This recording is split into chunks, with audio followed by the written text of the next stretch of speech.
এদিকে সঙ্গীত শিল্পী লগ্নজিতা চক্রবর্তীকে হেনস্থার অভিযোগে ধৃতের বিরুদ্ধে এবার খুনের চেষ্টার মামলা রুজু করল পুলিশ। খুনের চেষ্টা সহ একাধিক ধারায় মামলা রুজু করে ইতিমধ্যেই তদন্ত শুরু করেছে পুলিশ। খুনের চেষ্টার মামলা নিয়ে প্রশ্ন করেছেন ডেবরার তৃণমূল বিধায়ক। তিনি বলছেন, খুনের চেষ্টার মামলা এটা বাড়াবাড়ি এবং অযৌক্তিক। প্রত্যেক ক্রিয়ার সমান এবং বিপরীত প্রতিক্রিয়া বাড়াবাড়ি ঘিরেই শুরু হয়। বন্ধুরা কি বলেন, সোশ্যাল মিডিয়ায় পোস্ট করেছেন ডেবরার তৃণমূল বিধায়ক হুমায়ুন কবির।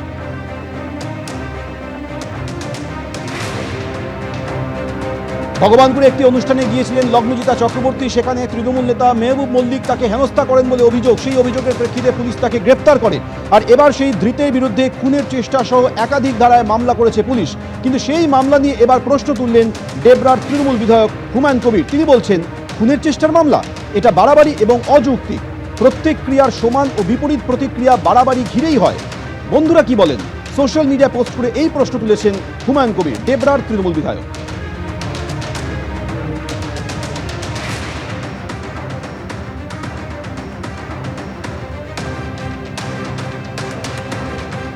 আর এবার আপনাদের শোনাবো সঙ্গীত শিল্পী লগ্নজিতা চক্রবর্তী ঠিক কি অভিযোগ করেছিলেন।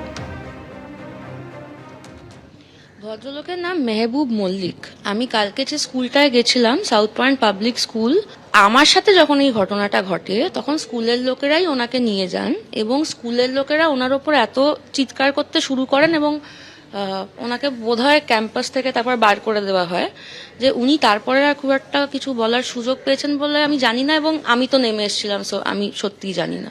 আমি শুনলাম যে উনি গ্রেফতার হয়েছেন। আমাদের পুলিশের প্রতি আমার সম্পূর্ণ আস্থা আছে এবং আমি চাই যে এটা শুধু গ্রেফতার হওয়াতেই যেন থেমে না যায়। লগ্নজিতা চক্রবর্তীকে হেনস্থার অভিযোগে ধৃতের বিরুদ্ধে খুনের চেষ্টা সহ একাধিক ধারায় মামলা করেছে পুলিশ। আর সেই মামলা নিয়ে প্রশ্ন তুলেছেন ডেবরার তৃণমূল বিধায়ক হুমায়ুন কবির। সেই প্রসঙ্গে বিজেপি নেতা সজল ঘোষ তিনি কি বললেন শুনুন। দুজনেই হুমায়ুন কবির, দুজনেই একই, এবং আগামী নির্বাচনে দুজনে একসঙ্গেই লড়াই করবেন, মানে একই দল থেকে লড়াই করবেন ভারতীয় জনতা পার্টির বিরুদ্ধে। অতএব এর মধ্যে কোনো আমি তারতম্য খুঁজে পাই না। লগ্নজিতা ম্যাডামের বিরুদ্ধে যে মামলাটা করা হয়েছে সেটা ওনার বাড়াবাড়ি লাগলো। ও লগ্নজিতার নাম যদি লগ্নজিতা না হয়ে যদি অন্য কোনো ইসলামিক নাম হতো, তাহলে উনি কি বলতেন সন্দেহ আছে। যে হামলাকারী, সেই হামলাকারীর নাম যদি ঘোষ ব্যানার্জি চ্যাটার্জি হতো তাহলে উনি মুখ খুলতেন কিনা সন্দেহ আছে। আজ কল্যাণীতে সভা করেন বিজেপি নেতা এবং অভিনেতা মিঠুন চক্রবর্তী। আর সেখানে এই ঘটনা নিয়ে আক্রমণ শানিয়েছেন তিনি। সঙ্গীত শিল্পীকে গান গাইতে বাধা দেওয়া হচ্ছে, মনে হচ্ছে যেন বাংলাদেশে আছি। কল্যাণী সভা থেকে এভাবেই আক্রমণ শানিয়েছেন মিঠুন চক্রবর্তী। আমি ভালো নেই, প্রশ্ন করুন কেন ভালো নেই। কেননা সকাল থেকে যেন মনে হচ্ছে আমি বাংলাদেশে আছি।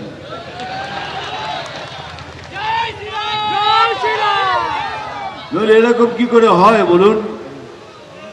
ওখানে হারমোনিয়াম ভেঙে দিচ্ছে, এখানে একটা বাচ্চা মেয়েকে গান গাইতে দিচ্ছে না। আগেই বলেনি আমরা মুসলমান বিরুদ্ধ নই, যেভাবে প্রচার করা হয় বিজেপি মুসলমানদের বিরুদ্ধে, আমরা বিরুদ্ধে নই।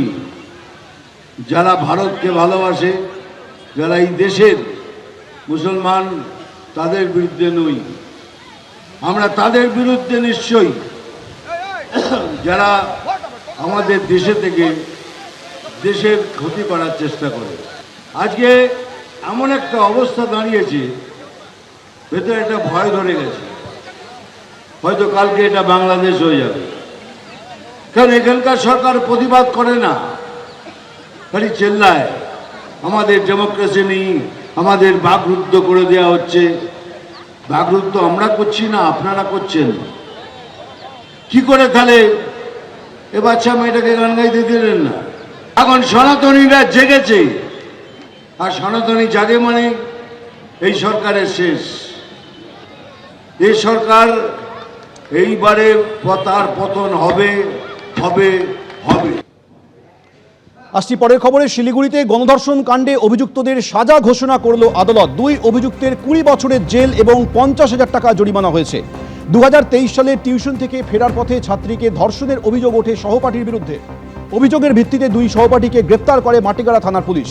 এবার সেই দুজনের 20 বছরের জেল এবং 50,000 টাকা জরিমানা করল আদালত। Gang rape case 376D of the Indian Penal Code।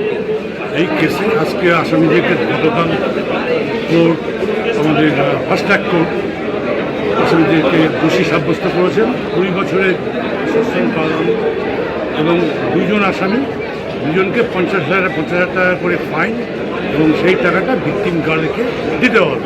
ABP আনন্দ, এগিয়ে থাকে, এগিয়ে রাখে।